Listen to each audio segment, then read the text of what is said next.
Africa Content TV.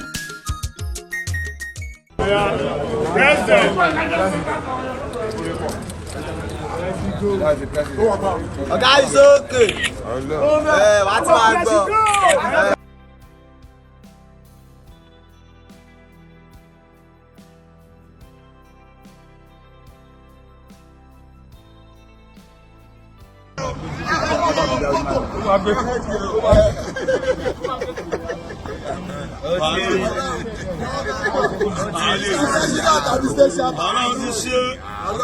Ọlọ́run ti ṣe àdúrà ní ogun kan o.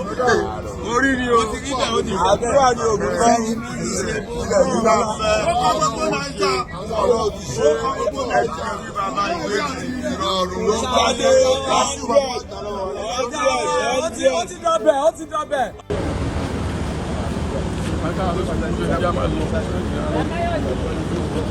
Ariwo Ọlọ́run àbàṣẹ máa pè mí ní àdúgbò. Ewu tí màá lọ gbẹ yín o. Yàtọ̀ ká àwọn amúbáyé o.